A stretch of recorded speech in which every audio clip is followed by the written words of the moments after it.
Conocarpus ఈ చెట్ల పేరు ఇప్పుడు చెప్తే అధికారులు కూడా గుండెల్లో రైలు పరిగెడుతున్నటువంటి పరిస్థితి ఉంది. ఎందుకంటే వాటిని పెంచినటువంటి నేపథ్యంలో తిరిగి వాటిని తొలగించాలనే విధంగా కూడా ప్రస్తుతం అధికారులు కూడా పెద్ద చర్చ జరుగుతుంది. వాటి వల్ల ఫలితాల కంటే కూడా దుష్ఫలితాలే ఎక్కువగా ఉన్నాయనేది వాళ్ళ ఒక వాదన. దీనిని క్లియర్గా డిప్యూటీ సీఎం పవన్ కళ్యాణ్ కూడా కొంత దీనిపైన అనుమానాన్ని వ్యక్తం చేసిన పరిస్థితులు ఉన్నాయి. వీటిని పెంచడం దుష్ఫలితాలు వస్తాయేమోననే విధంగా ఆయన చెప్పారు. అయితే ఆ తర్వాత దానిపైన కూడా అధికారులు అయితే చర్యలు చేపడుతున్నారు. కానీ ప్రస్తుతం వీటికి సంబంధించి ఈ చెట్ల ఒక తొలగింపు అనేది ఆపివేయాలంటూ కూడా హైకోర్టులో పిల్ దాఖలు చేయడం జరిగింది.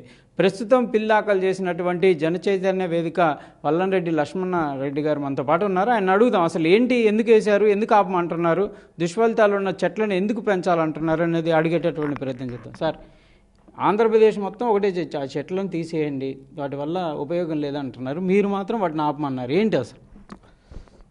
ఈ కోనోకార్పస్ అనే మొక్క వాడుక భాషలో అందరూ దుబాయ్ మొక్క అంటున్నారు. ప్రపంచంలో దాదాపు 40 దేశాల్లో ఈ మొక్క పెరిగి పెద్దయి సమాజానికి ఉపయోగపడుతూ ఉంది. యెమెన్, సోమాలియా, ఇథియోపియా లాంటి ప్రాంతాల్లో ప్రారంభమైన ఈ వృక్షాలు ఇప్పుడు 40 దేశాలకి విస్తరించింది. ఈ మొక్క యొక్క ప్రత్యేకత, ఇది అత్యధికంగా కార్బన్ డైఆక్సైడ్ని తీసుకుంటుంది, అత్యధికంగా ఆక్సిజన్ అందించుద్ది. ప్రొఫెసర్ ఏ రామచంద్రారెడ్డి గారిని యోగి వేమన యూనివర్సిటీ వైస్ ఛాన్సలర్గా పనిచేశారు. సెంట్రల్ యూనివర్సిటీలో బాటనీ ప్రొఫెసర్గా ఉన్నారు.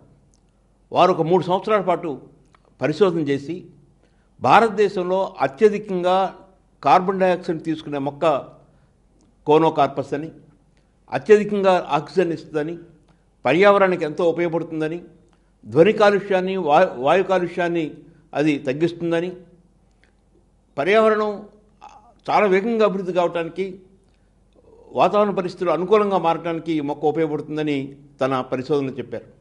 ఈ పిల్లి వేసిన దాంట్లో ఆయన కూడా భాగస్వామి.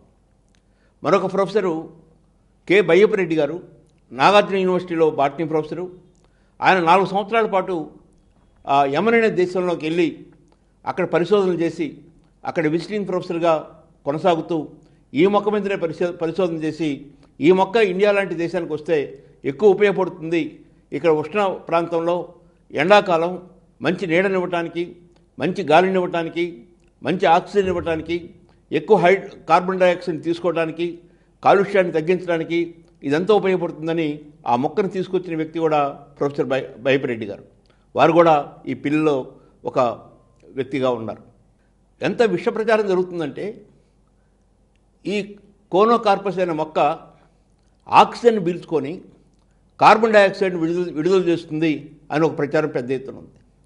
ప్రపంచంలో పచ్చగా ఉన్న ఏ మొక్క కూడా ఆ మొక్క యొక్క విద్యుత్ ధర్మం అది కార్బన్ డైఆక్సైడ్ తీసుకుంటూ ఆక్సిజన్ని వదలటం అనేది ఆ మొక్క యొక్క ప్రత్యేకత. అలా లేని మొక్క ప్రపంచంలో ఒక మొక్క కూడా లేదు. కానీ దీని మీద అలాంటి ప్రచారం చేస్తున్నారు. అదేవిధంగా ఈ మొక్క భూగర్భంలో ఉన్న నీటిని ఎక్కువ తీసుకుంటుందని, అది కాకుండా భూగర్భంలో ఉన్న పైప్ లైన్లు కానీ పక్కనున్న కాంపౌండ్ వాళ్ళు కానీ వీటిని అన్నింటినీ ఛేదిస్తుందని ప్రచారం జరుగుతుంది. గుంటూరు నగరంలో 2-3 అడుగులు ఉన్న డివైడర్స్ మధ్య కొన్ని వేల మొక్కలు గత 6-7 సంవత్సరాల నుంచి ఉన్నాయి. 2-3 అడుగులున్న విస్తీర్ణంలో ఉన్న వెడల్పుతో ఉన్న డివైడర్లో ఏ ఒక్క డివైడర్ కూడా చిన్న క్రాక్ కూడా ఇవ్వలేదు. నిజంగా ఈ మొక్క మొత్తం భూగర్భంలో ఉన్న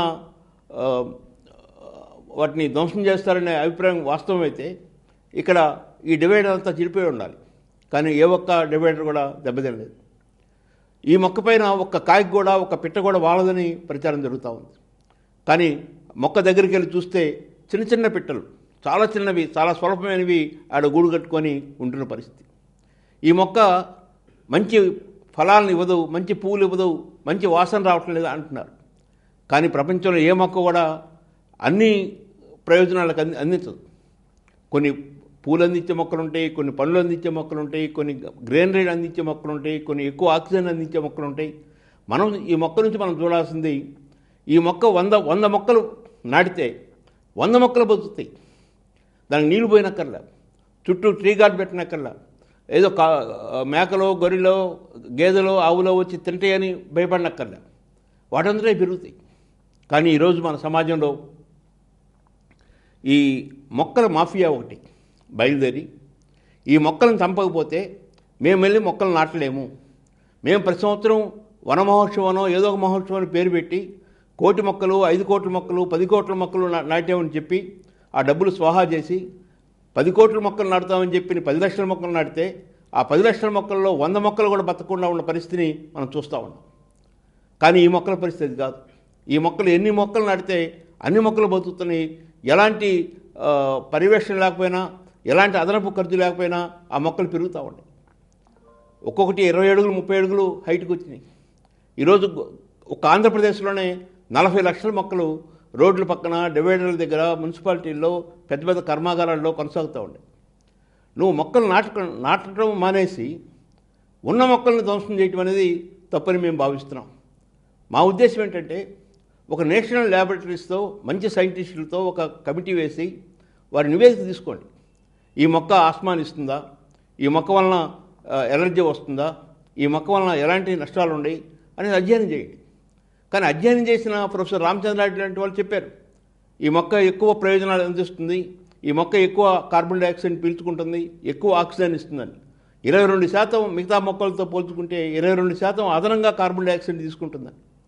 అందుకని మీరు చూస్తే గుంటూరు నగరంలో ఉన్న ఈ డివైడర్ల మీద ఉన్న మొక్కలను చూస్తే ఏ ఒక్క మొక్క కూడా ఆ వస్తున్న కాలుష్యాన్ని, ఆ పొగని, లేక ఆ మట్టిని, వీటన్నిటినీ ఆస్వాదిస్తూ పచ్చగా కనపడుతూ చాలా అందంగా కనపడుతున్నాయి. ఒక గొడుగాకారానికి వస్తున్నాయి. రాజస్థాన్లో ఉదయ్పూర్లో ఒక 5 స్టార్ హోటల్ ఉంది, రైఫిల్ అండ్ హోటల్. కొన్ని 100 మొక్కలు పెంచారు వాళ్ళు. అంటే ఈ మొక్క ఇంత నష్టం ఉంటే అలాంటి 5 స్టార్ హోటల్ రోజుకు 65,000 రూపాయలు ఒక రూమ్ రెంట్ ఉన్న హోటల్ కొన్ని 100 మొక్కలను అక్కడ పెంచరు. కర్ణాటకలో ఒక్క మొక్కను కూడా కట్ చేయటం లేదు. కర్ణాటకలో ఇంటర్నేషనల్ ఇన్స్టిట్యూషన్స్లో వాళ్ళ కాంపౌండ్లో కొన్ని 100,000 మొక్కలు కొనసాగుతూ ఉన్నాయి. అక్కడ ఒక మొక్క కట్ చేయాలంటే ఎంతో ప్రజల వ్యతిరేకత ఉంటుంది. కానీ ఇక్కడ దానికి భిన్నంగా చాలా సునాయాసంగా కట్ చేయడం ప్రారంభమవుతుంది. కావల్లో అక్కడున్న స్థానిక ఎమ్మెల్యే కొన్ని కట్ చేయిస్తున్నాడు. తెనాల్లో నాదిల మనోహర్ కొన్ని కట్ చేయించాడు. అంటే నువ్వు కట్ చేయించేటప్పుడు కనీసం ఒక మొక్కను కట్ చేస్తే 4 మొక్కలు వెయ్యి, ఆ 4 మొక్కలు బతికించు, అవి కొంచెం పెద్దవి చేయి. అప్పుడు అవసరం అనుకుంటే దీనివల్ల నష్టం వస్తుందని ప్రూవ్ అయితే, సైంటిఫిక్గా రుజువు అయితే అప్పుడు నువ్వు కట్ చేయి. కానీ సైంటిఫిక్గా రుజువు కానీ అనేక విషయాల్ని ప్రజల ముందు పెట్టి పెద్ద ఎత్తున ప్రచారం చేసి, సోషల్ మీడియాలో ప్రచారం చేసి, మీడియా ద్వారా ప్రచారం చేసి వాటిని చంపుతున్నాం. ఒక పిచ్చి కుక్కని, ఒక మంచి కుక్కని పిచ్చి కుక్క అని చెప్పి ఎలా చంపడానికి సిద్ధమవుతారో, ఒక మంచి మొక్కని, ఎక్కువ ఉపయోగపడే మొక్కని, ఇండియా లాంటి ఉష్ణ ప్రాంతంలో ఉన్న మొక్కని చంపడానికి ప్రయత్నం జరుగుతూ ఉంది. ఆంధ్రప్రదేశ్లో 10 రూపాయల నాణ్యానికి ఎలాంటి గతి పెట్టిందో ఈ కోనోకార్పస్కి అలాంటి గతి పెట్టించాలని చూస్తూ ఉన్నారు. దీన్ని జనచైతన్య వేదికగా మేము వ్యతిరేకిస్తున్నాం. ఈ రాష్ట్రంలో ఉన్న చాలామంది బొటానికల్ ప్రొఫెసర్స్, సైంటిస్టులు వ్యతిరేకిస్తున్నారు. రేపు హైకోర్టులో ఈ పిల్లుపై విచారణ వస్తుంది.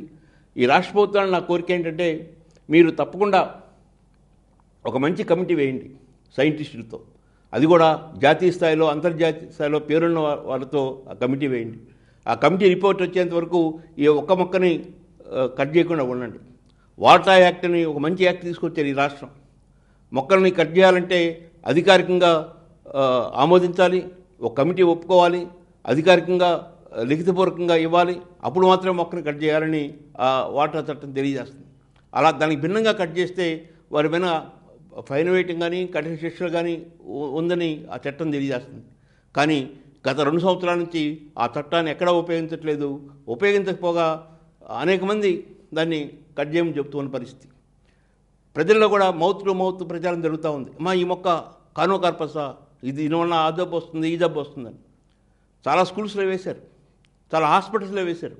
కానీ ఏ ఒక్క వ్యక్తి కూడా నాకు ఇంతకుముందు ఆస్మా లేదు, ఈ మొక్క ఇక్కడ వచ్చిన తర్వాత నాకు ఆస్మా వచ్చిందని కానీ, ఇంతకుముందు నాకు ఎలర్జీ లేదు, ఈ మొక్క ఉండటం వల్ల నాకు ఎలర్జీ వచ్చిందని కానీ ఒక్కరు కంప్లైంట్ చేయలేదు. కానీ ఒక విష ప్రచారం పెద్ద ఎత్తున జరుగుతూ ఉంది. దేశవ్యాప్తంగా 33% అటవీ భూమి కానీ లేకపోతే గ్రీనరీ కానీ ఉండాలని శాస్త్రవేత్తలు చెప్తుంటే ఆంధ్రప్రదేశ్లో 22% మాత్రమే ఉంది. ఈ 22%లో అత్యధిక భాగం ఈ మొక్కలతో నిండుంది. నువ్వు ఈ మొక్కలన్నింటినీ సర్వనాశనం చేస్తే, విధ్వంసం చేస్తే, నరికితే ఇంకా 22% 15%కో 14%కో పడిపోతుంది. ఇలాంటి విధ్వంసకర కార్యక్రమాలని చేయొద్దని కోరుకుంటూ, మొక్కలు నాటడం అనేది అది నిరంతరం జరగాలి, వాటిని బతికించాలి. 1,00,000 మొక్కలు నాటితే ఒక్క మొక్క మాత్రమే బతికితే ఏమనాలి? నాటే ఎమ్మెల్యే కానీ, మినిస్టర్ కానీ, చీఫ్ మినిస్టర్ కానీ నాటిన మరుసటి రోజే ఆ మొక్కకు నీళ్లు పోసే పరిస్థితి ఉందా లేదా అని చూడటంలా, ఆ మొక్కకు ఒక ట్రీ గార్డ్ పెట్టాలి అనే పరిస్థితి చూడటంలా, ఒక పెద్ద మహోత్సవాలాగా జరపటం, ఒక జాతరలాగా జరపటం, కొన్ని వేల లక్షల మొక్కలు ఒకే రోజు నాటడం, ఆ మరుసటి రోజు వాటికి కావాల్సిన నీరు కానీ, వాటికి కావాల్సిన రక్షణ కానీ, రక్షణ కవచం కానీ ఏర్పాటు చేయకుండా ఉండటం అనేది జరుగుతూ ఉంది. గత 40-50 సంవత్సరాల నుంచి మనం చూస్తే కొన్ని వందల కోట్ల మొక్కలు నాటినట్టుగా రికార్డులో ఉన్నాయి. కానీ బతికేది చాలా తక్కువ. ఈ కోనోకార్పస్ దానికి భిన్నంగా నాటిన ప్రతి మొక్క బతుకుతూ ఎంతో హరితవనంగా మారుతూ ఉంది, ఎంతో ఎత్తుగా వస్తుంది. ఈ మొక్క యొక్క ప్రత్యేకత ఏంటంటే ఆకు చాలా పచ్చగా ఉంటుంది, చాలా బలంగా ఉంటుంది. ఆకు త్వరగా రాలదు, ఎక్కువ కాలం మొక్కని కనిపెట్టుకొని ఉంటుంది. మనకు కావాల్సిన మోడల్లో దాన్ని సుందరీకరణ చేయొచ్చు. ఇందా నేను చెప్పిన రైఫిల్ హోటల్, దానికి చుట్టూ కాంపౌండ్ వాళ్ళంతా ఈ మొక్కలతో ఉంది, దానికి ముఖద్వారం అంతా ఈ మొక్కలతో వేశారు. ఇలాంటి మంచి మొక్కని చంపొద్దని, రక్షించాలని, విధ్వంసం చేయొద్దని జనచైతన్య వేదిక కోరుకుంటుంది. సార్, మీరు చెప్పినట్టు వృక్షో రక్షిత అంటే కంపల్సరీ ప్రతి వృక్షాన్ని మనం రక్షిస్తే అది కంపల్సరీ మనం రక్షిస్తుందనే మనం మొదటి నుంచి ఇది ఎట్లా జరిగిందంటారు? అసలు ఇదంతా ఒక మాఫియా చేశారనుకోవచ్చా? అంటే మట్టి మాఫియా మనం చూస్తున్నట్టు వృక్ష మాఫియాలు కూడా వచ్చేసినాయి అనుకోవచ్చా? అంటే నాకు ఒక అసూయ అనేది, ఒక మనిషి ఎదుగుతూ ఉంటే ఆ మనిషి పట్ల వ్యతిరేకత ఎలా పెరుగుతుందో, ఒక వృక్షం మిగతా వృక్షాల కన్నా భిన్నంగా ఎదుగుతూ ఉంది. మీరు మా చూస్తే మన హైవేస్ మీద కానీ, ఈ పట్టణాల్లో కానీ చూస్తుంటే చాలా విపరీతంగా పెరిగి మిగతా మొక్కలన్నింటినీ డామినేట్ చేస్తూ ఉంది. దాంతో కొంతమంది ఎలాంటి ప్రచారం చేస్తున్నారంటే ఇది మన మొక్క కాదు, మన దేశాంది కాదు, ఎక్కడి నుంచో వచ్చింది, ఎక్కడి నుంచో వచ్చిన సెల్ ఫోన్ రోజు వాడుకుంటున్నాం, ఎక్కడి నుంచో వచ్చిన టీవీని రోజు వాడుకుంటున్నాం, ఎక్కడి నుంచో వచ్చిన మైకుని రోజు వాడుకుంటున్నాం, ఎక్కడి నుంచో వచ్చిన ఉర్లగడ్డని రోజు వాడుకుంటున్నాం.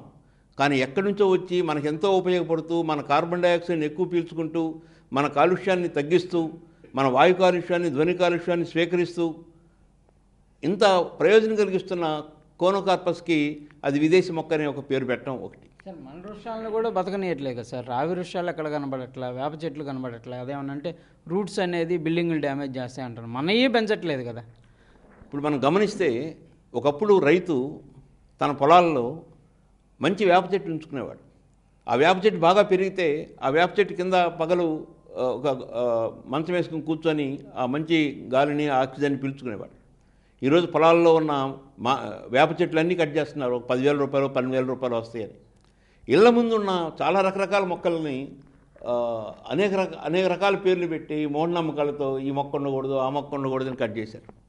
మొన్నటి వరకు రాష్ట్ర ముఖ్యమంత్రి జగన్మోహన్ రెడ్డి గారు పర్యటన చేసేటప్పుడు ఎత్తుగా ఉన్న మొక్కల్ని ఆయన పర్యటనలో భాగంగా కట్ చేయించారు.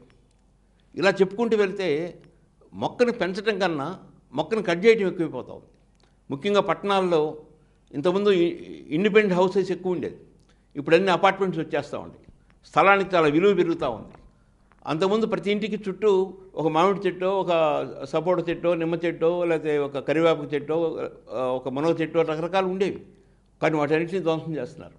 ఓ పక్కేమో మూఢనమ్మకాలతో ధ్వంసం చేయటం, ఇంకో పక్కేమో అధికార ముఖ్యమంత్రుల పర్యటనలో ధ్వంసం చేయటం, ఆర్థిక ప్రయోజనాలతో కొంత ధ్వంసం చేయటం. వీటన్నిటితో పాటు ఈరోజు పెరిగి పెద్దయ్యి మనలందరినీ ఆకర్షిస్తున్న ఒక మంచి మొక్క, ఒక కార్బన్ డైఆక్సైడ్ని అన్ని మొక్కల కన్నా అత్యధికంగా అందించే మొక్క, ఆక్సిజన్ని ఎక్కువ విడుదల చేసే మొక్కని చంపడానికి ప్రయత్నం చేస్తున్నారు. ఈ పుకారు పెద్ద ఎత్తున పెరిగింది. ఇప్పుడు నన్ను అడిగారు చాలామంది, 10 రూపాయల నాణ్యాన్ని ఎందుకు చల్లదని ప్రచారం చేశారంటే అర్థం కాల. రిజర్వ్ బ్యాంకు పదే విజయవాడ, హైదరాబాదు, తిరుపతి, విశాఖపట్నంలో మీటింగ్లు పెట్టి ఈ నాణ్యం మేమే విడుదల చేసాము, దీన్ని వాడండి, ఇది మంచిది, ఇది తప్పు కాదు, దీనివల్ల ఎలాంటి ఇబ్బంది లేదు అని చెప్తున్నా కూడా వాడని పరిస్థితి. అదేవిధంగా ఈ కోనోకార్పస్ని కూడా ఆ రకంగా విషప్రచారం చేశారు. నేను అనుకుంటుంది ముఖ్యంగా ఈ మొక్కలు పెంచేవాళ్ళు, ఈ మొక్కల మీద ఆధారపడి బతికేవాళ్ళు, ఈ మొక్కలను ఒక వ్యాపారంగా మార్చిన వాళ్ళు, ఈ మొక్కలను ఒక మాఫియాగా మార్చిన వాళ్ళు, ఈ వేలాది లక్షలాది మొక్కలు నాటి తద్వారా తప్పుడు లెక్కలు చూపించి వాటిని బతికించకుండా భ్రూణ హత్యలు చేసేవాళ్ళు, శిశుమరణాన్ని ప్రోత్సహించేవాళ్ళు. వీళ్ళకి ఇప్పుడు ప్లేస్ లేదు. ఇప్పుడు గుంటూరులో మొక్కలు నాటాలంటే గుంటూరులో స్థలం లేదు. గుంటూరులో స్థలం కావాలంటే ఈ మొక్కలను తీసేయాలి. ఇలాంటి వాతావరణం అన్ని చోట్ల వస్తూ ఉందని, ఇది మంచిది కాదని, ఒక మొక్కను పెంచాలంటే ఎంత సమయం కావాలి, ఎంత నీరు ఉపయోగిస్తుంది, ఎంత దాని వెనక ఎంత కృషి ఉంటుందనేది ఆలోచించాలని చెప్పని కోరుకుంటున్నాను.